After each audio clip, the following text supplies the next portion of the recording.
Well, hey everybody, I'm Tim, and this is So You Want to Be in Ministry. So glad to have you back with us today. I hope you've been enjoying the different interviews. Obviously, these men are very important into my life, but it seems like they're resonating with you as well. It's been really cool to see the response very early on in this podcast. I've really appreciated all the different countries that have checked this out, all the different people. So thank you so much for all of that. I do appreciate the support, and I hope that it's bringing value, whether you're in ministry and it's bringing value because it's equipping you or encouraging you, maybe educating you on some things, or if you're just attending a church and you just want to figure out, how do I support my pastor? How do I support missionaries? How do I lean in and just understand their world a little bit? I know some of you are doing that too, and I greatly appreciate you being open to that, being supportive in that way, because every person that can support their pastor, their ministry director, another missionary overseas, it is very important, and it is encouraging, and it's critical to keep helping them take future steps and just staying in it for the long haul, because you know you got people in it with you. Today, we are going to cover a question that is probably the number one question that I have been asked throughout my time as a pastor. And that is, what do you do all week? Like, maybe you've wondered that. Maybe you're thinking about jumping into ministry and you're just like, you know, what do you do? Like, do you just read the Bible like 40 hours a week? Or do you just talk to people about Jesus all the time? Or like, what do you do? And I know there can be a little bit of mystery with that. And I think if you've listened to the interviews with Jim or with Lonnie, they've talked about some of what they consistently are doing week to week. And I know as we have upcoming interviews here on the podcast, you're going to hear more and more of that. And I would say this, every single role and position within the church world, within the kingdom of God, is going to have different things that they're doing. So, I mean, there's people that are preaching, there's people that are teaching, there's people that are just making graphics, and there's people that are just handling financial details. And like, think of any possible thing that could happen within the kingdom of God, and it's happening. There's people that are doing camp full time, and so they're doing maintenance and lawn work, and like there's all kinds of things happening. And so it really does matter what role you have as to what you're doing all week. But I want to pull back the veil a little bit and try to let you know what does happen during a ministry week. And so if you're thinking about jumping in, I hope this helps you. If you are just watching this trying to figure out how to support your ministry staff, I hope this gives you some insight. And if you're already in, I would challenge you to check this out, because I do want to equip you, and I'm hoping to give you like some cheat codes or helps, maybe some things to help you progress through your week in a healthier manner. So this isn't really focused on time management or time efficiency. It really is just talking about, what do you do all week? What should you do all week? What are some of those things? So first off, let me talk to you about what I'm going to do, kind of how I'm setting this up. So the purpose of this episode is not time management or efficiency. It's simply to give an understanding of how the flow of a week tends to happen, and then some cheat codes you can use to prepare yourself for the rhythm of a typical week of ministry. And one thing that I did was sort of fun for this episode is I went around to our staff and I just asked them to give me a quote. And I basically said that, like, if somebody was like, what do you do all week? Like, how do you spend your 40 hours? What would you tell them? And so we have part-time staff, we have interns, we have pastors, we have ministry directors, we have office personnel, we have a variation of lots of different positions. And so whatever your position is within a church or whatever you're thinking about pursuing, there's going to be a quote in here that probably will have something to do with where you're headed, what you're pursuing. We have people that have been in for months and weeks. We have people that have been in for decades. And so there's going to be something there for you. I can almost guarantee it. And I actually, I set this up where I told somebody that it's a younger person on our staff. And I was like, they were like, explain to me a little bit of what you're trying to do with this episode. And I just said, well, you know, when people are asking, like, what do you do all week? They're like, you can't possibly take 40 hours to do everything, right? And their comment, and they are younger, their comment was, yeah, you're right. It takes 60 hours. I thought that was such a great answer. It was funny. That's not healthy. Like if you're doing 60 hours, that's not healthy. But it was just funny because there is a lot to do. And sometimes you walk away from weeks going like, man, I gave it everything I had and I still have plenty to do. And I'm just going to have to figure out how to do it later. That does happen. So let's go over the education side of things, right? Like what does it look like? And then I'm going to give you the quotes that the staff gave me. So it's usually messy, right? You've heard Lonnie say that. You've heard Jim say that. Ministry can be messy. It's all over the place. There's probably not a week that's like any other week. Every week kind of shifts and change. Things can be flexed or change at the drop of a hat. You know, an emergency moment happens, and all of a sudden, everything that you had planned before is now changing, and you've got to figure out how to do some of that. You know, all of a sudden, you get a phone call for a funeral, and it's like, okay, so my week just adjusted to help walk people through a funeral time and be there for them and care for them. It can shift because of marital counseling. You know, somebody, you have a couple that just calls up or comes in and is like, we just need to talk through something. It could be God's doing something in somebody's life spiritually, and you're just and they come in and they may even be celebrating it, and they just want to tell somebody, and they're like, I'll go tell my pastor, I'll go tell the church staff. And so they just show up because they're so excited, and all this, and that's important. And so you're like, okay, well, I'm going to drop what I'm doing and I'm going to go celebrate with them. And those moments can happen all the time. You know, you can have a day off scheduled. So specific to our church location, we are on call working. So we're either scheduled or on call 6 days a week. We have one day off. Today was my day off. I got a phone call in the morning because somebody just needed to process some things, and they were concerned about someone else. And they just shared that with me.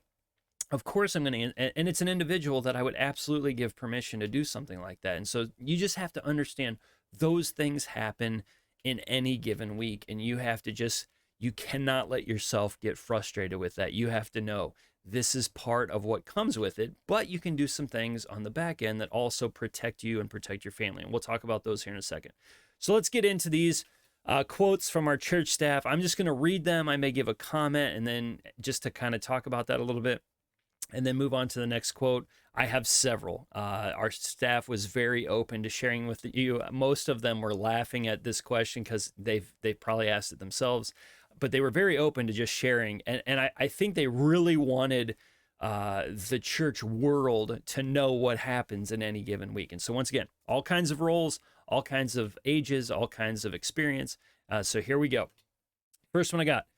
It might just be our church's culture, but an intern is expected to live life at the same standards as a staff member. In a church setting, your character and role already implies spiritual leadership. I thought that was a phenomenal thought, because when you're thinking through that, you may be coming in as an intern just going like, I'm just an intern, like I don't know anything. But just the fact that you are connected to the church staff already is implying that there's some aspect of spiritual leadership about you. So normally I would say when you go into a business, you're probably, if you're an intern, you're viewed as like the bottom rung. That can be, and there could be churches where that's true. I would say most church settings, if they're bringing you as an intern, people understand that you don't have a lot of experience because you're an intern. But in the same thought process, they aren't viewing you as like some rookie that doesn't have something about them. They're viewing you as somebody who should have an element of spiritual leadership already in their life. And that's why you're an intern, is because you have something with that. I thought that was a neat, interesting thought. Here's another quote. Meetings can make your day fly by. I didn't realize how often you're meeting with people. You're constantly meeting with people, whether for your position, spiritual conversations, random conversations, collaborating on a project, or building community connections. So lots of people. Like I think somebody else may even touch on this a little bit later, but you do have tasks that you have to accomplish, but you have to understand that people are the task. Like if you aren't connecting, shepherding, leading, dealing with people, you probably are not being as effective as you need to be. There's a lot of people things. So you have that, those interpersonal skills are very, very critical. All right, another one. You have so many more spiritual conversations than you could have ever thought, which I thought was cool coming from our staff, because sometimes you don't always think about that.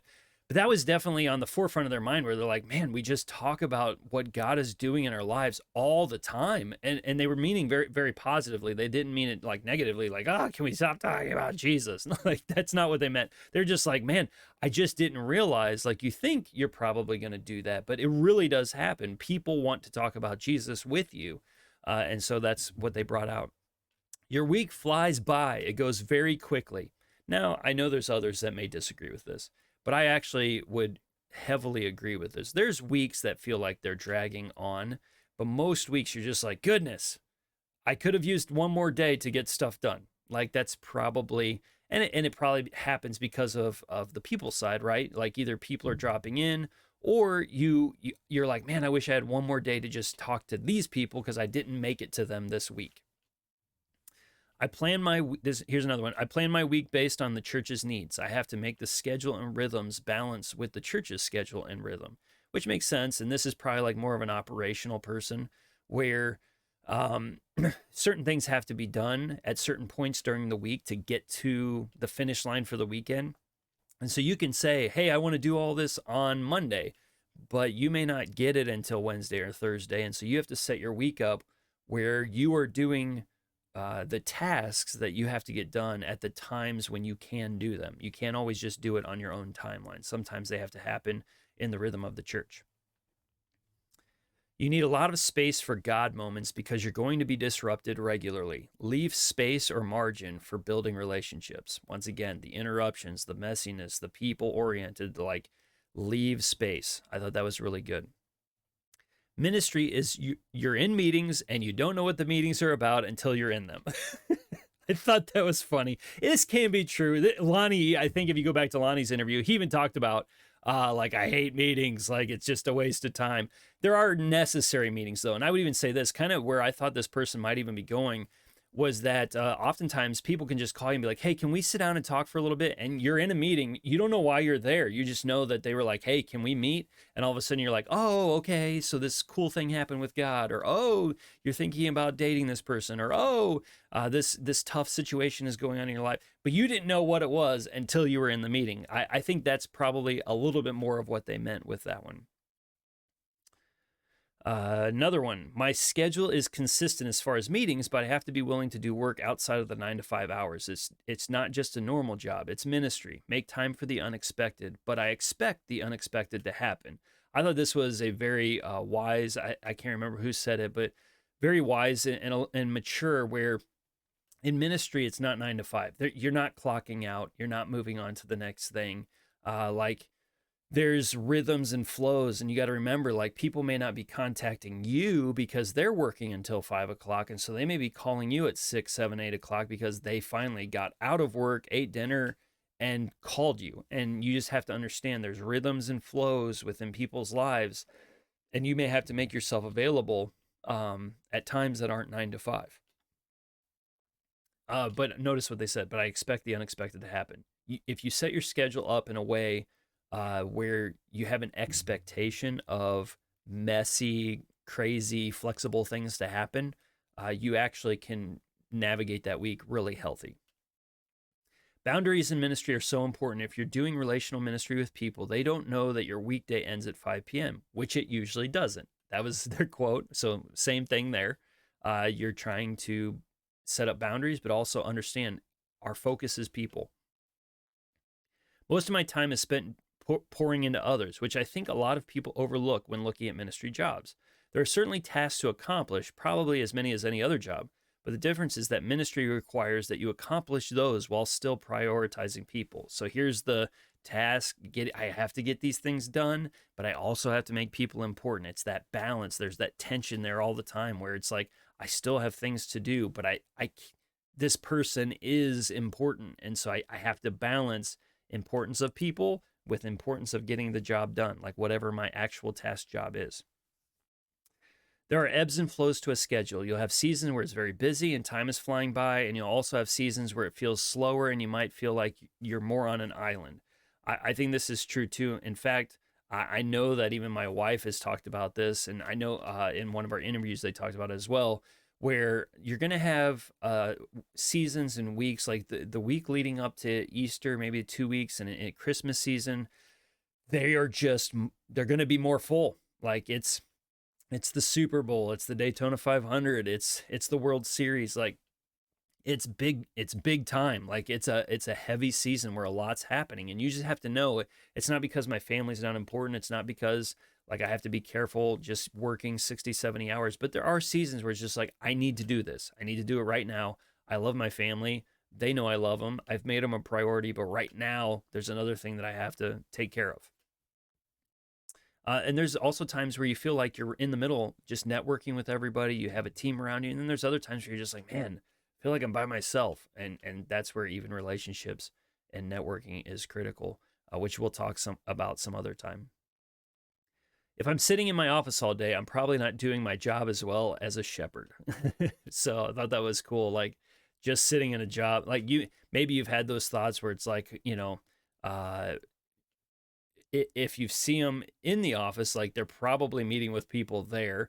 If you don't see them there, they're probably doing something people oriented, or there's a very specific reason they're not there. So like I'll take home office days. And the reason I tend to take those at times is because I'm trying to work on a message, or I'm trying to limit the distractions or the interruptions in my day, because there is a task that I've got to focus on.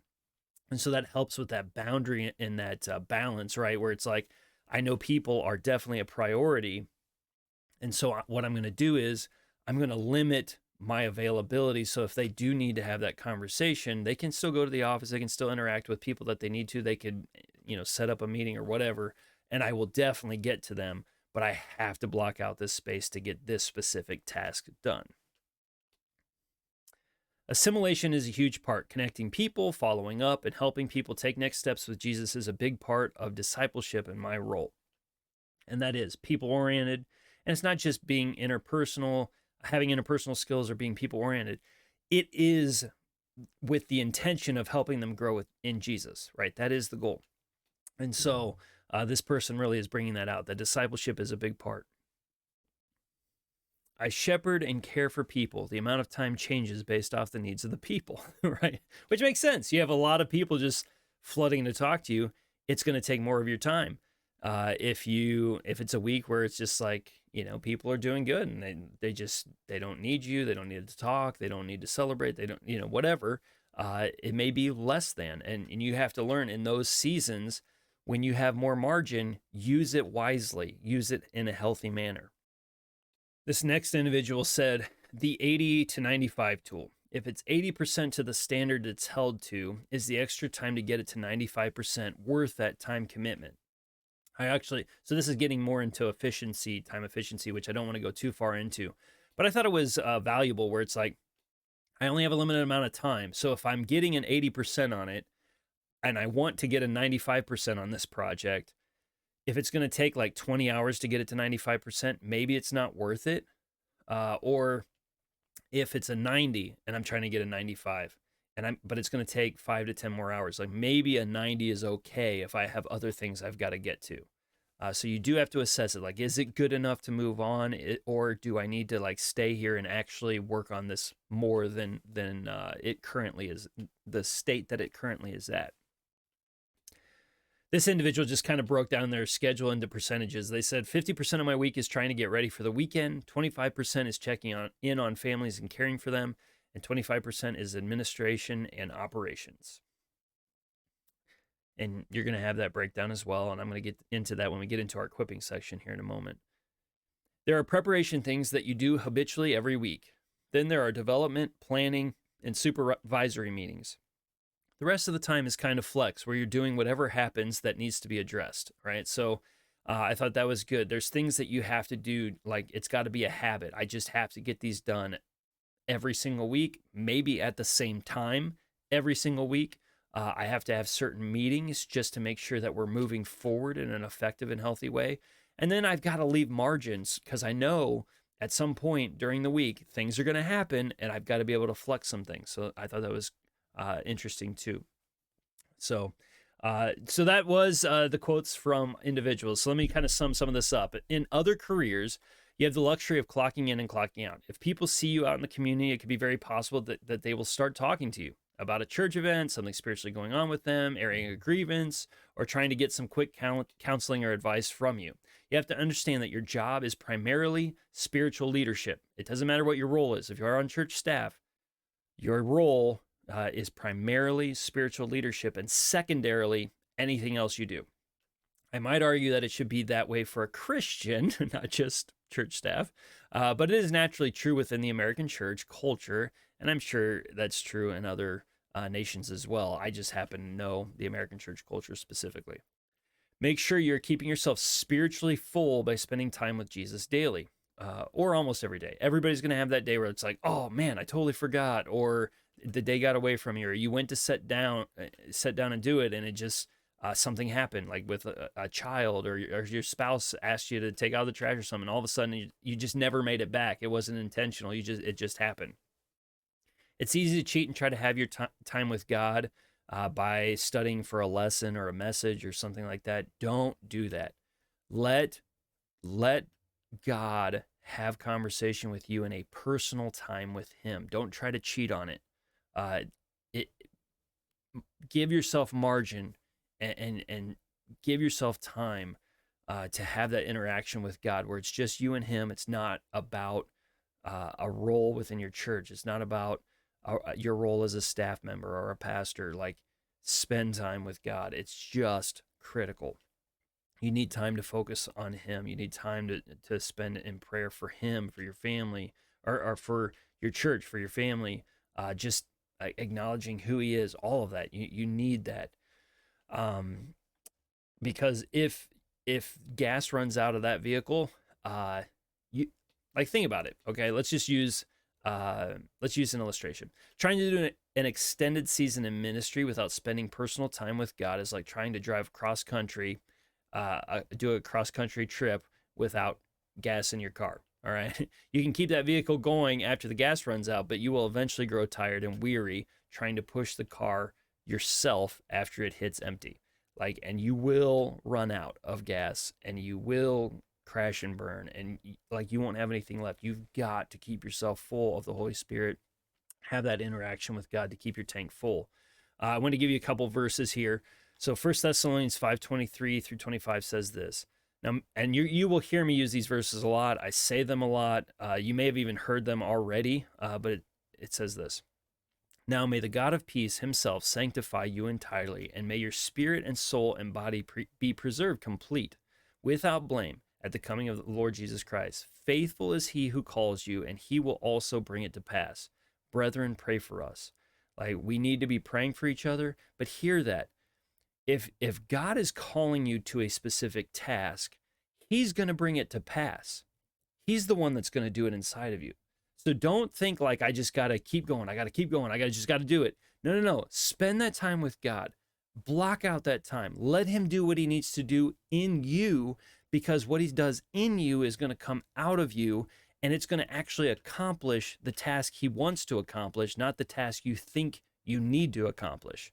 So don't lose sight of that. Let that become very important, where you're gonna be faithful to spend time with the one who is faithful to call you, who will be faithful to accomplish the task. All right, get the faithfulness right, and you'll make it a lot further into your ministry and get to that finish line. Now, let's get into equipping. I think there's 5 specific areas that you need to look at your schedule, and depending on your role within the church, you're probably going to see one of these roles as a primary, one of these as a secondary, and then the other 3 just kind of happen in seasons, all right, depending on what role you have. So let me give you the 5 here. First one is shepherding. Second one is leadership. The third one is teaching, or if you want to put teaching and preaching or communicating God's word.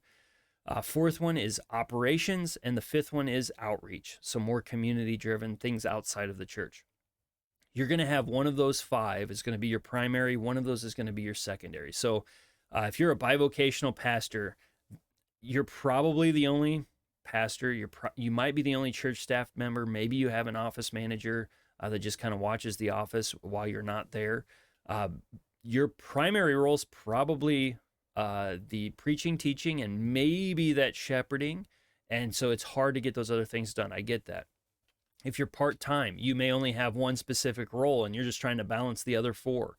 If you are full-time, one of those probably your primary, you can probably pick out your secondary that's, showing up, and then the other three are just happening in season. So for me, I'm a campus pastor, so I do preach on occasion, but my primary is probably shepherding. It's just taking care of people, having time for people. The shepherding, I would say, is like discipling people as well. So the leading is going to be more like if you're teaching people how to lead teams, or you're looking over the administrative leadership of things just have to get done within the scope of a church setting. I know that it's spiritual leadership, but I would actually put more of the discipling, pastoral care, those types of things. I would put it over in the shepherding. These all are going to bleed a little bit though, right? They're all going to bleed into each other. Operations are going to be like, I need a graphic for this thing, or I need to do my budget for next year, or like it's just operation. You've got to, you have things that you have to just do to fill the task roles. And then outreach is going to be connecting with your community. It's critical. I would say no matter what your role is, you should find some way to be a part of what's going on in your community.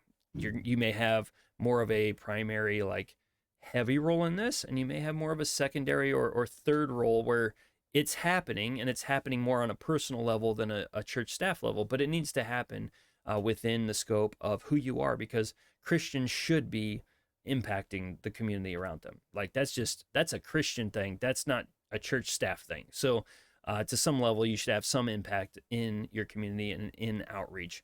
And that could be heavy evangelism focused, and that could just be, I'm trying to connect with the purpose of maybe one day getting to have that Jesus conversation.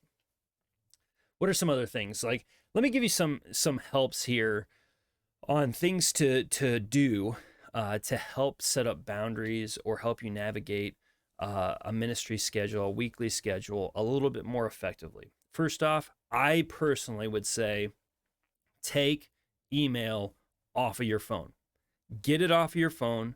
I might even say get social media off of your phone. You do not need to have that tied where you're seeing it all the time.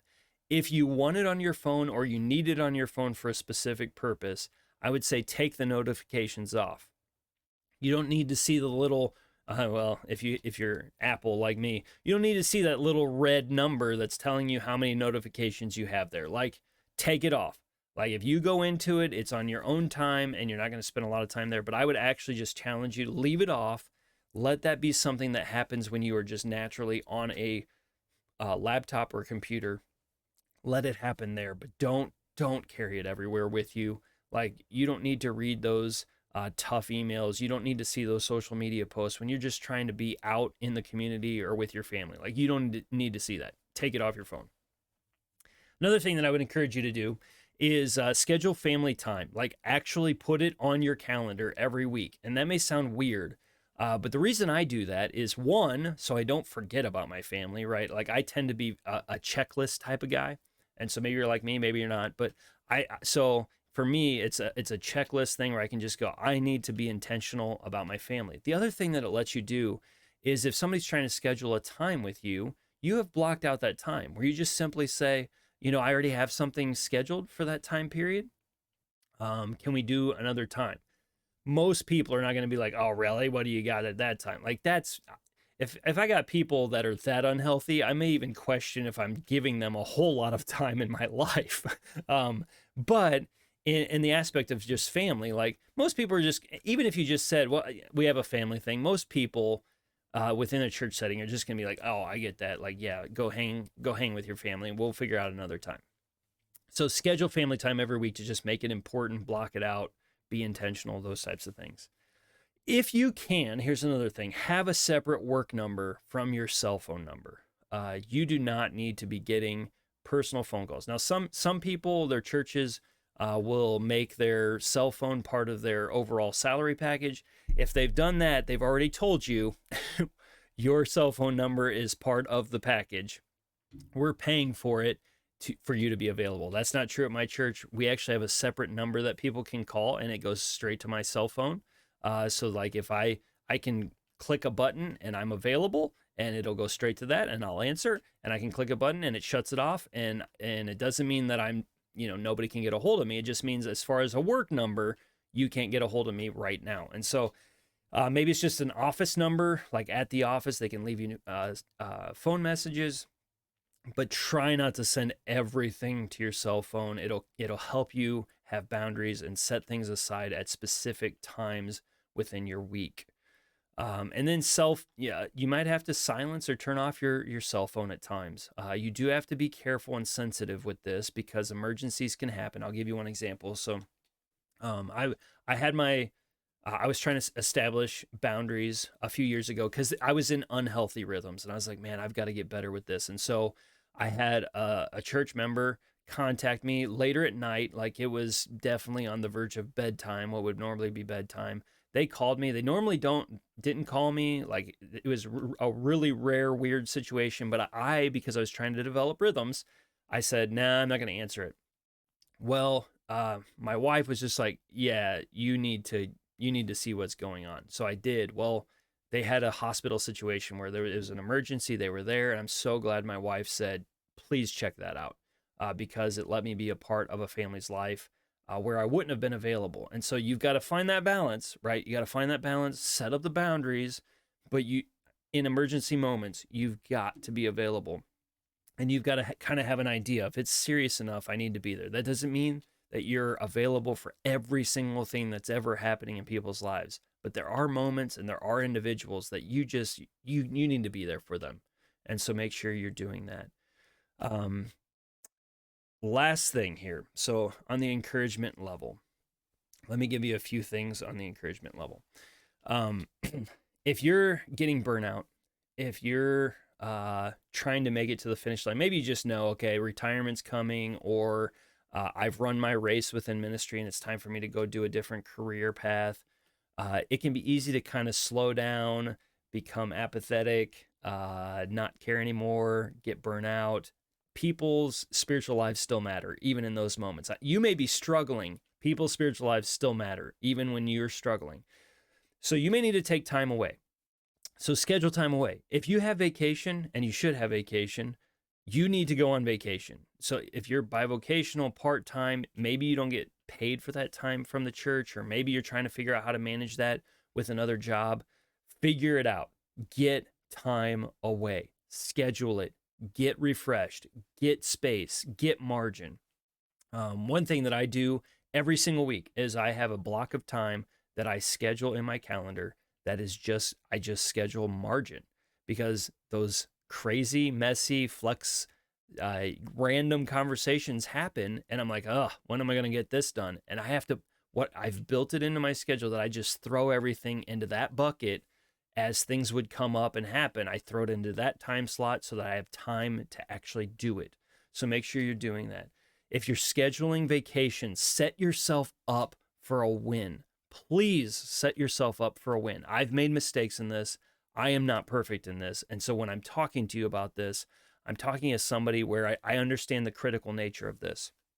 If you're going away, set yourself up for a win where everyone knows who to contact so that you don't feel obligated to have to cut your vacation short or come back or all of a sudden be working while you're sitting on a beach or in the woods or whatever. Like, have someone set up. So it could be somebody that's a denominational director or associational director. Maybe you set up a specific leader within the church or a deacon or something like that, where you're just like, this is the person to contact while I'm away. And then you talk to them and you say, this is the level of emergency where you need to get a hold of me, right? And so you just build in those rhythms where everyone knows who to contact, and then they know at what level they need to be contacting you, okay? And then be away with your family. Get your margin, get your alone time, go on vacation, and be on vacation. I have an interview coming up with a guy, and he does funerals like for our community, and I call him the pastor to our community, and I'm gonna have something here, but where you're gonna get to hear a little bit from him. But he's a guy that I would call, like, if somebody in my church needed somebody to do a funeral, we have other pastors on our staff, but I also have an associational guy right there that would definitely be willing to help me with that. Like, it may be a friend that you're just like, hey, if I have a funeral situation and I'm on vacation, are you good with just stepping into that role? And I'll help you out when you're away. And it's just a community pastor where you're trying to look out for each other. Do those sorts of things so that you can be away, get time away, set yourself up for a win before you go. Emergencies happen, and sometimes emergencies happen where you've got to come back and you've got to handle something and you've got to be on a 2-hour phone conversation. Those things do happen, but they shouldn't happen every time. That should be a rare circumstances. So if you're going to, if those things are going to happen, they're going to happen. The other thing is, if you're going to take days off, you should have days off. If you lose them for a specific reason, make sure you're making them up somewhere else. Like, we have a common thing where like things are going to happen. You may have to lean in and take care of it, but we expect you to comp that at some other point. Like, it may not be able to be this week. So like if your day off is Friday and your Friday just got blown up with emergencies or situations, then we expect you, like Monday, if that's not true, Monday, you need to comp that and take it off. Like, keep yourself in healthy rhythms. If we lose your healthy rhythms, we lose you. And we don't want to lose you. You're more important than that. And I would say that as the kingdom of God, we don't want to lose you. You're more important than that. So please set up healthy rhythms and make sure you have some people keeping you accountable to set up boundaries and healthy rhythms, because we don't want to lose you. We want you to get to the finish line that God has established and just and blow through that finish line, like where you are running through at your normal pace and you aren't just like clawing your way to the finish line. Like, we want to get you there. We want to see that happen. And so keep yourself healthy with all of that. I hope that this was eye-opening. I hope this was educational. I hope this gave you some thoughts to think through and process. Our next episode is with a man. His name's Joe Lawson. I call him the pastor to our community because he truly is. So I want to give you a preview of some of the things that we talked about. So here's a preview of Joe. I think one of the basic things is when you meet people, gas station, Walmart, restaurants, just going through your daily routine, engage people. Just, hi, how you doing? Those surface questions, which I don't really like the how you doing question because we get the usual answer of, it's great. But then I'll get an answer fairly frequently of, man, it's an awful day. And that's the opening to follow up on. Okay. And so I have to discipline myself to not be too busy to pause and say, man, I'm sorry to hear that. And if it's not a good time for either one of us to talk, say a prayer for them right there in Walmart. Just aisle 5, pray for the person. I'm so appreciative of Joe. Looking forward to that and releasing that here in a couple weeks. Thank you again for checking this podcast out. Like, subscribe, write a review, do all the things. I appreciate those of you that have already done that. It's been amazing. Have a great week. Have a great couple of weeks. Keep yourself healthy. Keep yourself focused on Jesus. Get to that finish line, and we'll see you next time.